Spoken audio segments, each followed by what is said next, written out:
Hello, everyone. Have you ever felt like your life was falling apart and nobody even noticed? You walk around smiling, but deep down, something inside you is shattered. You help everyone, but when you're the one hurting, no one is there. You scream in silence, you break behind closed doors, and somehow, you still show up. But now, you're tired. Tired of pretending, tired of holding it all in, tired of being strong. And I get it. I made this video for you, not to motivate you like others do, but to give you the fire that will bring you back to life. Because you're not weak. You're not lazy. You're not broken beyond repair. You're in the middle of a transformation. So don't give up. Don't stay where they left you. Don't let this be your ending. This video will give you 10 brutal steps. Not soft words, not fake hope, but real power, real mindset, real healing. Watch till the end, because if you do, your comeback begins today. As you watch, you'll not only feel stronger inside, but your English will grow with every word. So listen carefully, and let's change everything. Step 1. Stop explaining your pain to people who don't care. When you're broken, the first thing you want is for someone to understand. You want to explain yourself. You want someone to see how heavy your heart feels. But here's the harsh truth. Most people don't care. They listen for 5 seconds, then scroll. They nod while secretly judging you. Or worse, they use your pain against you later. Every time you explain your pain to someone who doesn't care, you lose a little more of yourself. You don't need validation. You don't need pity. You need your power back. The world doesn't need to understand you. You need to understand you. Let me tell you a story that changed millions of lives. A girl once went to her father crying, "I give up. Life is too hard. I'm tired of fighting." The father said nothing. He placed 3 pots on the stove. In one, he put a potato. In the second, an egg. In the third, coffee beans. He boiled them in water. 20 minutes later, he said, "Look closely." The potato was strong, but the water made it soft and weak. The egg was fragile inside, but the boiling made it hard. But the coffee beans, they changed the water itself. Then he looked into her eyes and said, "When life gets hard, you have 3 choices. Become weak like the potato. Become cold and hardened like the egg. Or be like the coffee bean and turn the pain into power. Stop wasting your energy trying to explain your boiling water. Instead, change what the water means to you. People will always misunderstand you. Let them. You weren't made to be understood. You were made to become undeniable. From today, don't explain your pain. Use it, build from it, rise with it, and come back so strong, so focused, so powerful that they'll never ask again what you went through, because your success will say everything. Step 2. Accept that no one is coming to save you.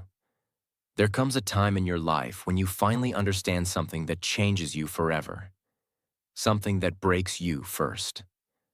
But if you accept it, it wakes you up like nothing else ever has. That truth is this: no one is coming to save you.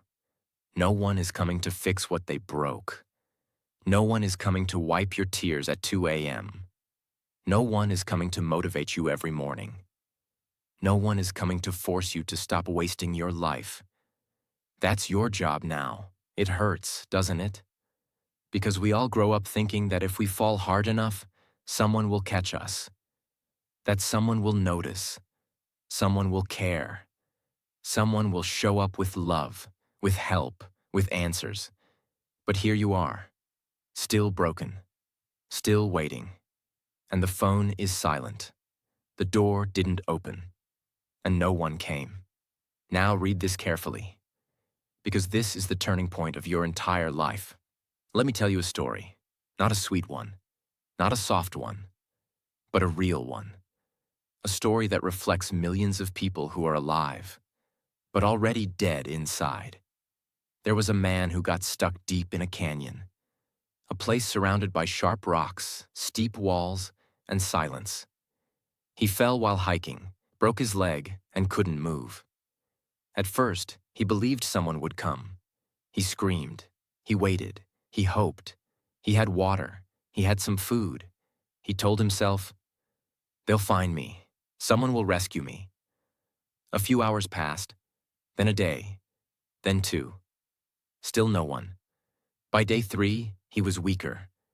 His hope was still there, but now it felt like a lie. By day 5, his mind started breaking. He couldn't believe it. All the people he helped in life, all the friends he once had, not one of them came. He had a choice. He could drag himself inch by inch toward a narrow slope he could try to climb, or he could lay there and wait for the rope that never came. He waited. He died, waiting. And on the 8th day, a rescue team found him. Dead, only 20 feet from the path where someone might have seen him, if he had dragged himself a little further. Do you understand now? He had a broken leg, but he still had working arms. He still had breath. He still had options. But he chose to wait instead of fight. And that's what most people are doing in their real lives right now. You're stuck in your own version of a canyon. Maybe it's heartbreak, failure, depression, betrayal, regret. And you're lying there, hoping for someone to come. But every second you wait is killing you, because no one is coming. When you accept that no one is coming to save you, something incredible happens. You stop waiting. You stop hoping someone will understand you. You stop blaming the world. You stop needing permission to move. And you begin to move. Maybe slowly. Maybe in pain. Maybe with tears in your eyes. But you move. And that's where the comeback begins. People think strength is found in muscles or shouting motivational quotes. But real strength? It's when you pick yourself up on a day when even your soul feels tired. It's when you feed yourself when your appetite is gone. It's when you wake up at 6 a.m. because you promised yourself you'd change, even when your body begs you to sleep. It's when you delete the app, end the toxic relationship, start over, and no one claps for you. No one thanks you, but you do it anyway. That's the moment you stop surviving and start rising. The world doesn't reward victims. It rewards warriors. You can cry for help, or you can build yourself. You can beg people to stay, or you can walk away and never look back. You can keep telling the story of how they hurt you, or you can write a new one about how they couldn't destroy you. The world will never stop for your pain. But you can stop letting pain be your prison. You have 2 choices. 1. Keep laying in your canyon, hoping they'll return. 2. Or drag yourself inch by inch to your own rescue and become the story that inspires the next broken soul. When you finally stop waiting, the journey begins. It will be hard. No one will cheer for you. You'll fall again. You'll feel lonely. You'll want to quit. But each day you fight. Your body, your mind, your heart will rebuild something. Not the old you. That version is gone. You're building someone newer, someone unshakable, someone who doesn't beg to be saved, because they became the savior, not for others, but for themselves. If you're watching this and you're still hoping someone will fix your pain, I'm here to tell you, they won't. But you will. You're the only one who can. And once you do, the pain won't own you anymore. It will fuel you. It will sharpen you. It will create someone they never expected. So stop crying for the rope. Use your hands. Use your grit. Use your pain. And rise, not when someone tells you to, but because you decided to live again. Step 3. Disappear without warning. Heal in silence. There comes a point where pain becomes too heavy for words, when explaining it feels like screaming into a void, when everything inside you wants to shout to be understood. But you realize something deeper. That healing doesn't happen by talking. It happens when you stop explaining, stop performing, stop updating everyone on your pain, and you simply disappear. Not forever, but for long enough to rebuild in peace, not to punish anyone, not to run from life, but to finally face yourself, without noise, without pressure, without distractions. We are addicted to being seen. We want people to check on us. We want people to ask, "Are you okay?" We want people to understand our silence without us having to say a word. But the brutal truth is, most people are too busy to notice. And the more you try to explain your storm to people who are standing in the sun, the more empty you'll feel. That's why disappearing is powerful. Because it's the moment you stop begging for someone to understand and start building the version of you who doesn't need to be understood. Let me give you a story you've never heard. Not from the battlefield, not from a boxing ring, but from an old man in a dusty workshop. There was a sculptor in Europe, known only by a few. His art was once admired by the royal family, collectors, the wealthy. He was respected, celebrated, and seen. But one year, everything collapsed. His greatest piece, a statue he spent 5 years carving, was accidentally destroyed during transport. The newspapers mocked him. His investors pulled back. He lost credibility overnight. And in the face of public shame, the man vanished. He didn't post a goodbye. He didn't write letters. He didn't explain his pain. He disappeared into a small cabin in the forest, where he lived alone for 7 years. People said he had quit. People said he had gone mad. People said he'd never return. But they were wrong. Because in that silence, that man woke up every day before sunrise, picked up his hammer and chisel, and began again. This time, not to impress kings, not to make headlines, but for one reason only, to rebuild his soul. He worked in silence. He studied new techniques. He spoke to no one. And every single night, he carved a little deeper, not just into the stone, but into himself. 7 years later, he returned to the city with nothing but a covered sculpture and tired eyes. He said nothing. He placed it in the gallery and walked away. And when they unveiled it, people wept, because what he had created wasn't just art. It was pain turned into beauty. It was silence turned into greatness. It was isolation turned into mastery. The world had forgotten him, but he had used the silence to remember who he truly was, and that made him unbreakable. You may not be a sculptor, but you're carving something too. Your future, your identity, your healing. And the mistake most people make is they try to heal while still being watched. They try to rebuild themselves while constantly updating people. They look for applause in every tiny improvement. But real change, real growth, it needs quiet, it needs privacy, it needs disconnection. Because healing is not performance, it's warfare. You're fighting the old version of you, not for attention, but for survival. And you can't win that battle while scrolling, sharing, and begging for likes. How to disappear to heal. Here's what it looks like. You stop talking about healing and actually do it. You stop showing your face everywhere and turn your energy inward. You say no to the parties, the calls, the distractions, because your soul has work to do. You create new routines. Wake up early, move your body, learn something hard, sit with your pain, write it out, don't post it.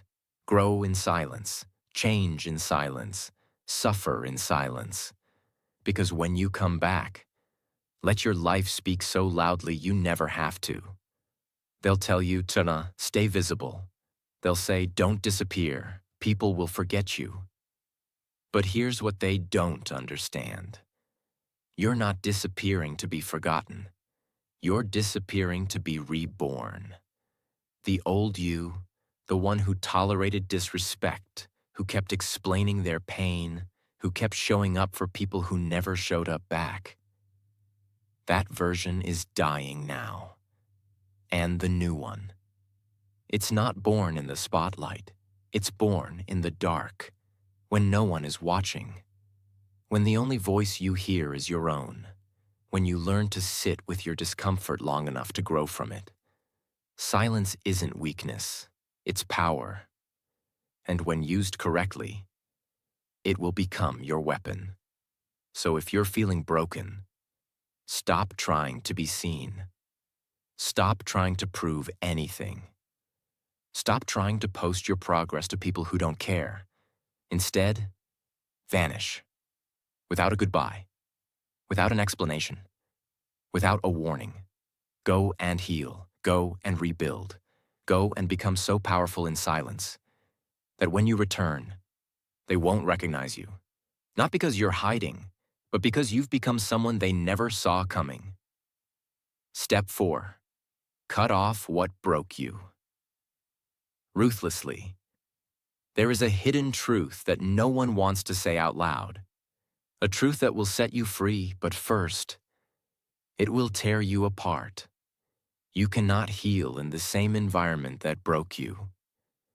You cannot rise while still holding hands with what dragged you down. You cannot rebuild while staying connected to the thing or the person who destroyed your confidence.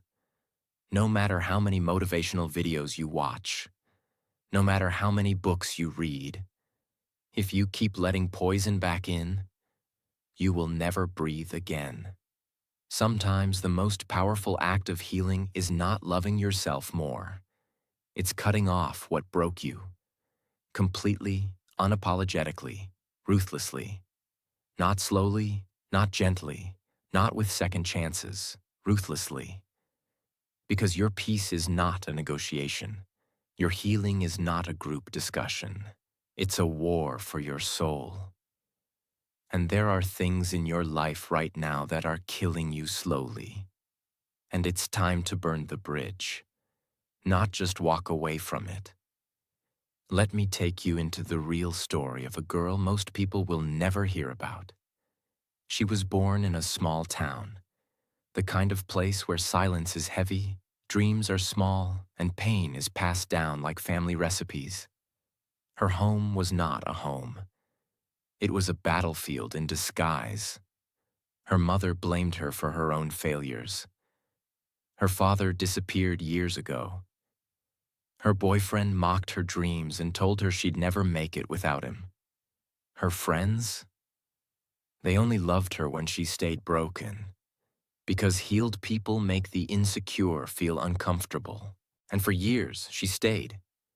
Because that's what broken people do. They normalize pain. They say, maybe it's not that bad. They say, at least someone is here. They say, if I leave, I'll be alone. And then came the day she looked in the mirror and realized she didn't recognize herself anymore. Her eyes were empty. Her voice was quiet. Her dreams were dying. Not because they weren't real, but because the people around her kept suffocating them with their doubt. So she made a decision. Not a soft one, not a safe one, a violent one. Not toward them, but for her own freedom. She packed her things, took the savings she had, left a letter that simply said, "I don't hate you, but I love myself too much to stay." She left the house, left the relationship, left the city, left the identity they had built around her. She cut it all off. No closure, no goodbye parties, no explanations. And she disappeared into a new city where no one knew her name. At first, it was terrifying. She had no money, no friends, no plan. But what she did have was oxygen. She could finally breathe. The noise was gone. The manipulation was gone. The guilt was gone. And in that quiet, she began to build. She got 2 jobs, took night classes, learned a new skill, started writing again, started laughing again, started trusting herself again. And 4 years later, she didn't just rebuild. She became someone no one recognized. Not even herself. Stronger, calmer, fiercer, alive. And when people from her past tried to reach out, she didn't reply with hate. She replied with silence. Because the woman she became no longer fit the story they remembered. She was not bitter. She was not angry. She was free. Because she did what most people never have the courage to do. She cut off what broke her and never looked back. If you are healing, but you're still texting the person who shattered you, if you are rebuilding, but still surrounded by people who only knew the broken version of you, if you're trying to rise, but still living in the same daily habits, same comfort zone, same self-destructive loops, you will stay stuck. You cannot water flowers in poisoned soil and expect them to grow. You cannot fix your heart while handing it to people who keep stabbing it.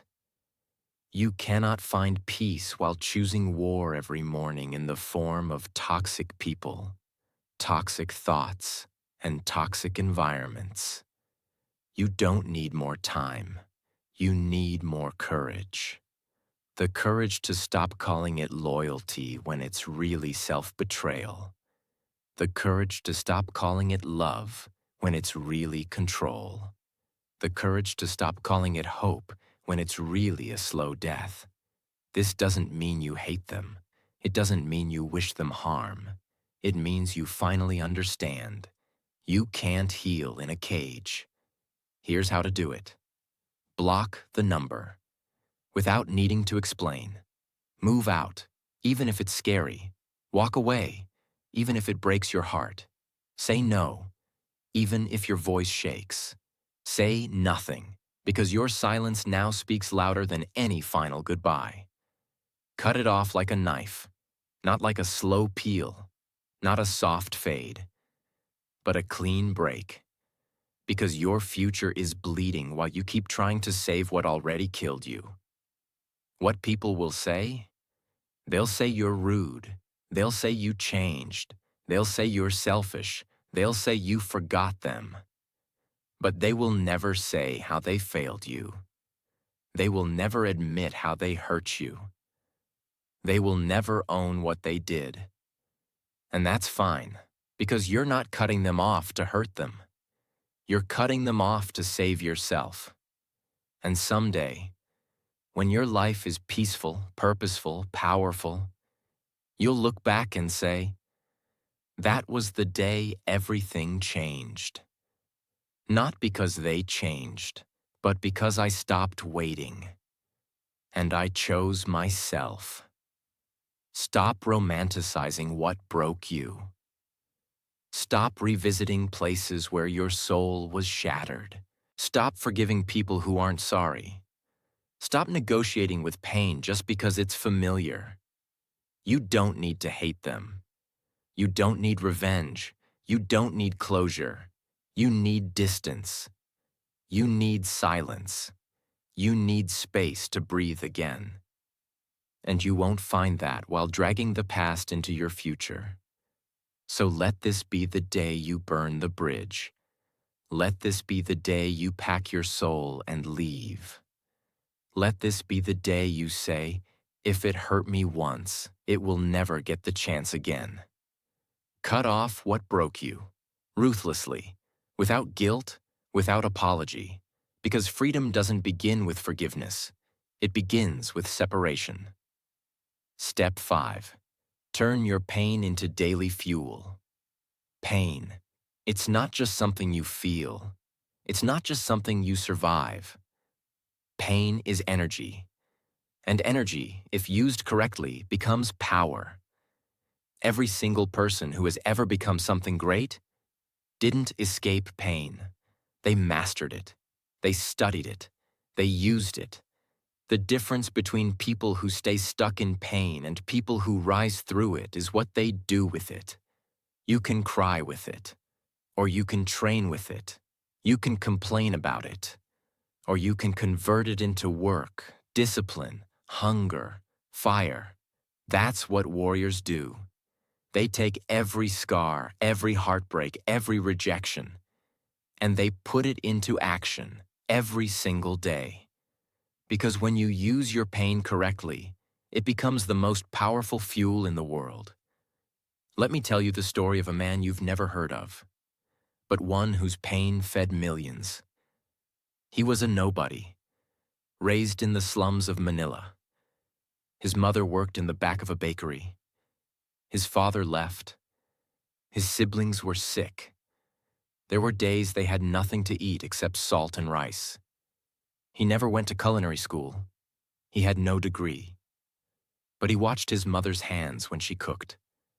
Every movement filled with love, even when there was no food. One night, his mother passed away quietly in her sleep, from exhaustion. He was 16. She died with her apron on. And that night, he made a promise to her body. I will make the world taste your food, even if they forget me. They will never forget your flavor. He worked in street stalls, cleaned dishes for 12 hours a day, saved every coin, bought ingredients at midnight markets, cooked in silence, trained himself. No one gave him a chance. He failed again and again. He was told, "You're not qualified. You're too poor. You'll never make it." But he kept going, because he wasn't cooking for praise. He was cooking for pain. He was feeding his grief. He was healing his loss. And after 9 years, he opened a restaurant with one table and no staff. Within 2 years, the line stretched down the street. Then came the awards, the Michelin star, the international chefs, the magazines. And when they asked him, "What inspired you?" he said, "Pain. I just turned it into flavor. You're in pain. Good. That means you have energy. Now use it. Use it to move your body. Use it to build your business. Use it to write your truth. Use it to wake up early. Use it to never stop. Not because you're happy, but because you're not going to let this pain win. Let your suffering have purpose. Let your hurt make you unstoppable. Every time you complain about your pain but do nothing with it, you let the enemy win. They left you? Good. Use it. They lied to you? Train harder. They broke you? Build something. You feel rejected? Work in silence until they beg for your time. Don't talk about it. Turn it into a fire so loud. The world can't ignore your flame. You have 2 options with pain. 1, drown in it. 2, rise with it. Cry if you must. But when the tears dry, pick up your pain and make it your weapon. Let it wake you up at 4 a.m.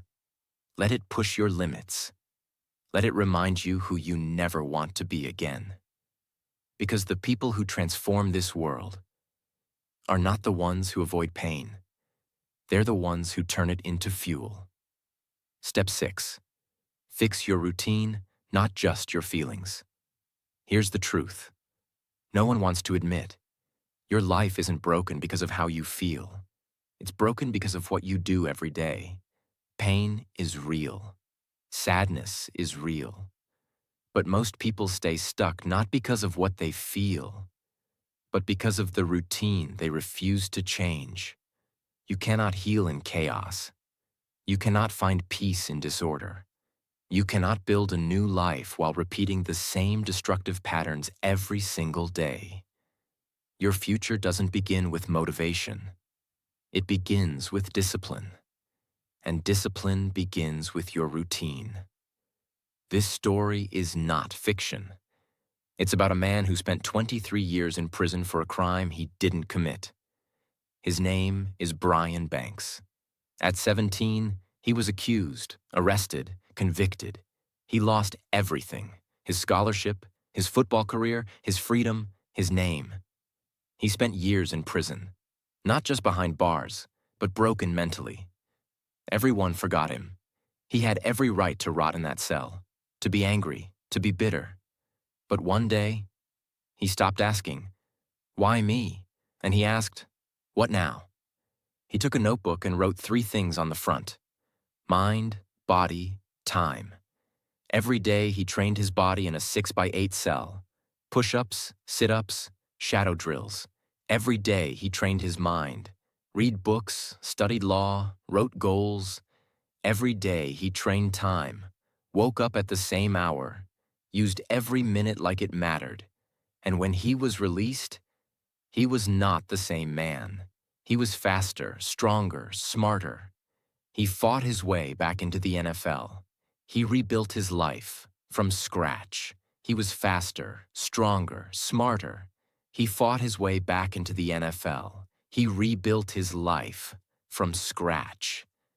And when they asked him how he survived the years, he said, "I couldn't control my feelings, but I could control my routine, and my routine saved me." Your routine is killing your potential. Waking up late, scrolling the first hour of the day, eating food that drains your energy, hanging out with people who keep you small, saying, "I'm tired," when you've done nothing meaningful. Repeating this cycle every single day. And then you wonder why your life isn't changing. Stop fixing your feelings.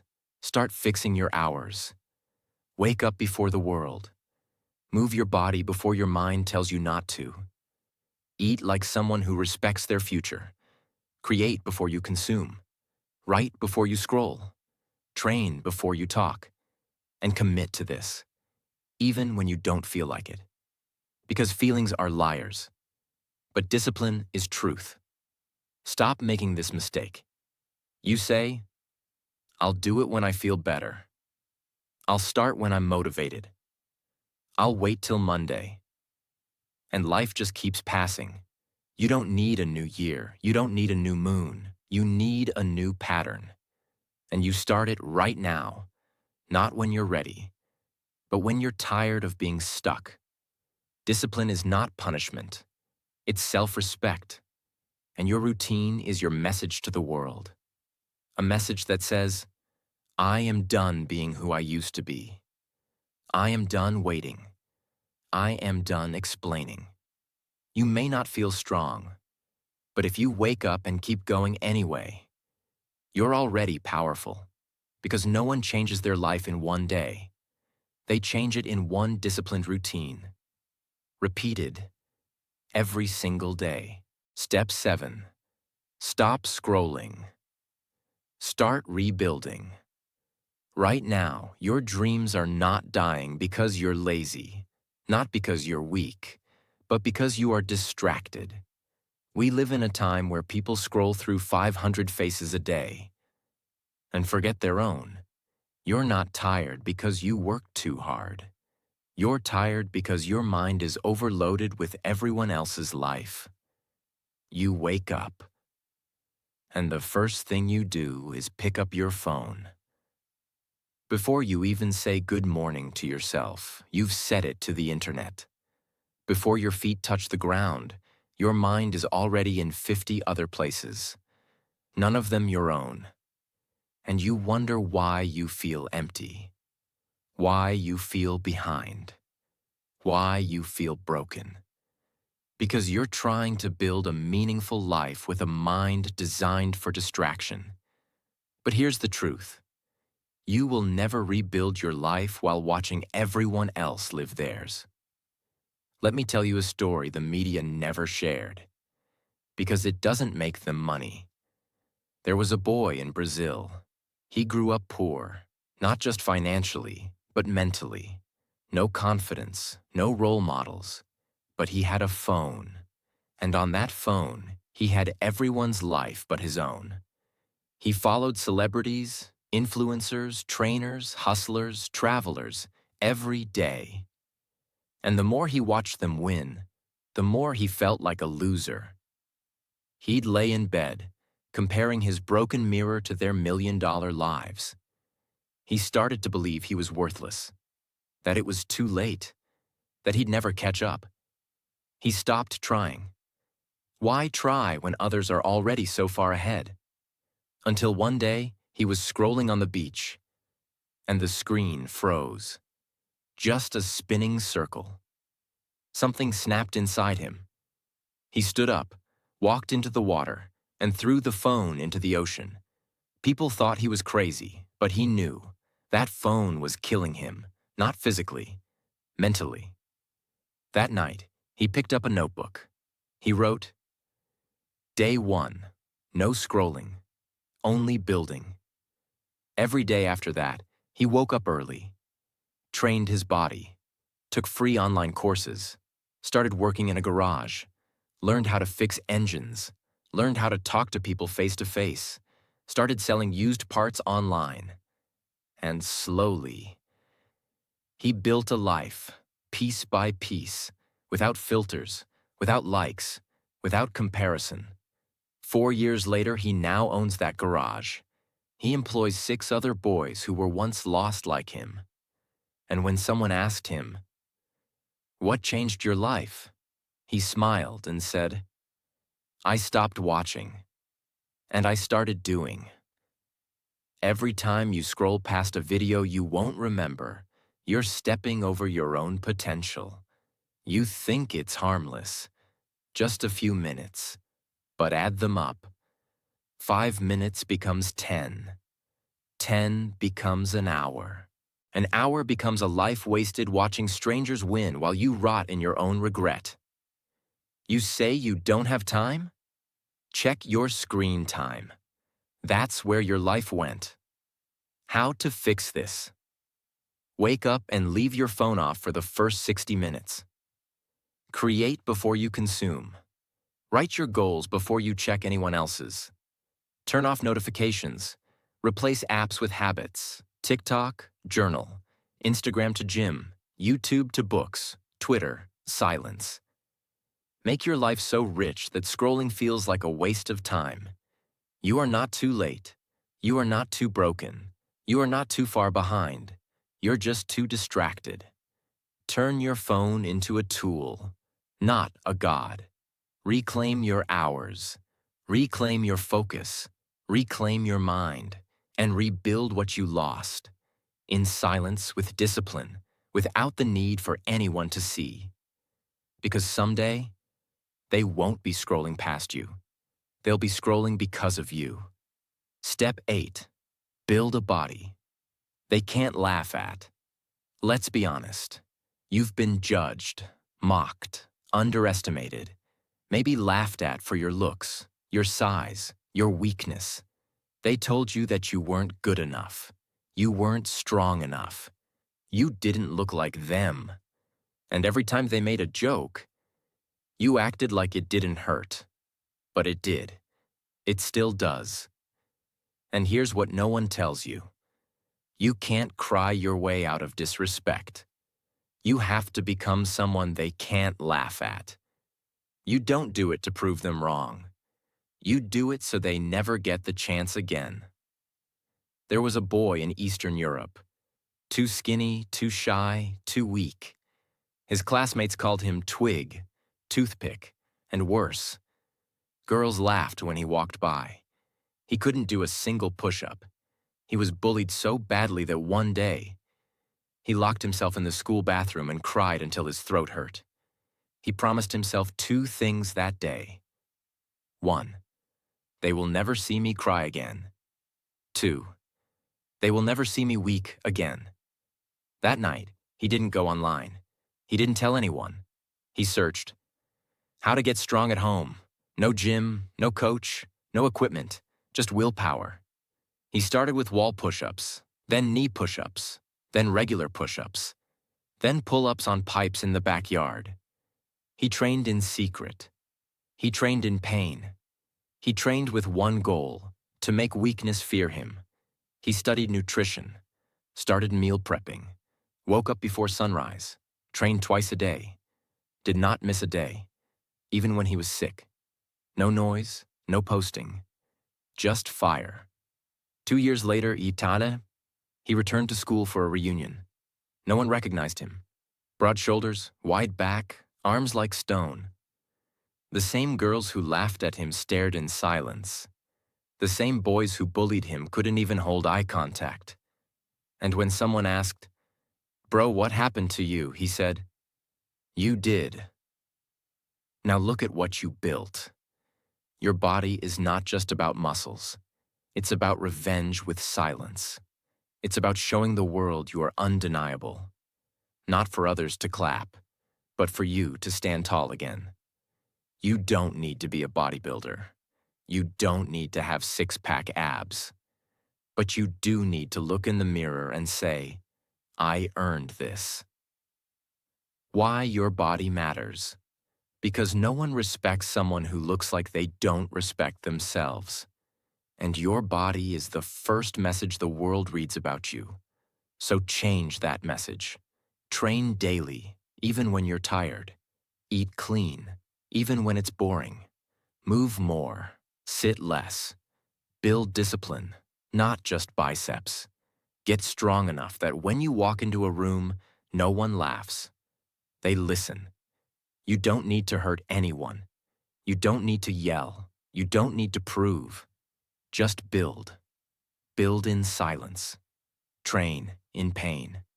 And when they see you again, let them choke on the version of you they said would never exist. Not because you hate them, but because you finally loved yourself enough to become unbreakable. Step 9. Forgive yourself, not them. You've been told your whole life. Forgive them. Move on. Let it go. But let me ask you something. What about you? What about the person who keeps blaming themselves for trusting too much, for staying too long, for believing lies, for loving the wrong people, for not leaving earlier? Nobody talks about that, because the hardest person to forgive is not the one who hurt you. It's yourself. You look in the mirror and don't just see pain. You see guilt, shame, regret. You say, "How could I let them treat me that way? Why did I stay when I knew better? Why didn't I speak up? Why didn't I protect myself?" And that's the pain that never leaves. Because it's not just about what they did to you. It's about what you did to you. By staying silent, by not walking away, by losing yourself. Let me tell you the story of a soldier most people never heard about. He served with honor, brave, respected. But one day in the battlefield, he made a decision. One that cost the life of his best friend. It wasn't intentional. It wasn't careless. It was just war. But he never forgave himself. After the war, he came home with medals, but dead eyes. He didn't smile anymore, didn't sleep, didn't connect, because in his mind, every breath he took was stolen from his friend who never came back. He stopped living. He refused therapy, refused to speak about it. Until one night, sitting in a dark room, holding a letter he had written but never sent, he read it out loud. It said, "I don't know if you can hear me, I don't know if you'd ever forgive me, but I need you to know. I've stopped blaming the war. I've stopped blaming fate. I've stopped blaming the enemy. And now, I have to stop blaming myself. He wept. And for the first time in years, he slept. Not because the pain disappeared, but because he finally understood. Forgiveness isn't erasing the past. It's deciding to stop being its prisoner. What this means you've made mistakes. You've stayed too long in places that broke you. You gave love to people who never deserved it. You tolerated disrespect. You ignored the signs. But hear this now. That was survival. That was loyalty. That was love. That was trauma. That was confusion. That was not weakness. Stop calling yourself stupid for trying to save people. Stop punishing yourself for having a heart. Stop hating yourself for being kind in a cruel world. Forgive yourself, not because you were perfect, but because you were doing your best with the pain, pressure, and silence you had at that time. You don't need candles. You don't need rituals. You just need truth. Stand in front of a mirror. Look yourself in the eyes and say, "You didn't know back then what you know now, but you made it, and I forgive you." Because once you forgive yourself, you don't need anyone else to. Stop holding yourself hostage for your past. You are not your mistakes. You are not your trauma. You are not your regrets. You are the version of yourself who survived it all and is still here. And the person you are becoming deserves forgiveness. Not from them, from you. Step 10. Come back unrecognizable. This is the moment they never expected. The moment when the person they doubted, the person they hurt, the person they forgot, becomes unrecognizable. You don't just heal. You transform. Not slowly, not quietly, but completely. Because the version of you that's rising now is not a return. It's a rebirth. For example, the woman they left behind. She was a mother, wife, giver. The kind of woman who gave everything and kept nothing for herself. She lost her husband to betrayal, lost her home in the process, even lost her child for a while due to legal battles. She had nothing left. People whispered behind her back, "She'll never recover. She's too broken. She's too old to start over. She's finished." But what they didn't know was that inside her was a storm. She didn't fight back with words. She didn't post. She didn't beg. She disappeared. Took her pain and turned it into plans. Got 2 jobs. Lived in a 1-room apartment with a broken bed and no TV. Read books while eating soup. Took online courses with free Wi-Fi from cafes. Woke up before sunrise. Walked everywhere because she couldn't afford a car. But day by day, she rebuilt. Not just her career, not just her body, but her spirit. She started a small business. It failed. She started again, and 3 years later, she stood on the stage of an international women's conference. Behind her was a screen that said, "Founder, CEO, Survivor." She wasn't just healed. She was unrecognizable. And when someone from her past walked up to her, with disbelief in their eyes, she smiled. Not out of ego, but because she knew. They thought they buried me, but they didn't know I was a seed. Let them doubt you. Let them walk away. Let them think you're gone forever. While they sleep, you work. While they scroll, you build. While they laugh, you sharpen. And when they see you again, let them choke on their silence. Not because you want revenge, but because you've risen so far beyond who you used to be, that even you don't recognize yourself anymore. How to come back unrecognizable? Change your environment. Master your body. Control your time. Learn what they never taught you. Move in silence. Work until your name means something. Stop showing progress. Start showing results. Don't post what you're becoming. Become it. This is your moment. You don't need to return as better. You need to return as new. So complete, so focused, so elevated, that even your past would have to say, I never saw this coming. Let them remember the day you broke and forget the day you rose. Because when you come back, you won't be the same. You'll be unrecognizable. If you're still watching this, it means you haven't given up. And that means something. You've been hurt, you've been tired, but you're still here. You don't need to be perfect. You just need to begin. Begin with pain. Begin with silence. Begin with fear. But begin. And one day, the world will ask, how did you do it? And you'll smile and say, because I never stopped believing in me. Now go, rebuild, and come back unrecognizable. And if this video touched your soul, subscribe, because your healing has just begun.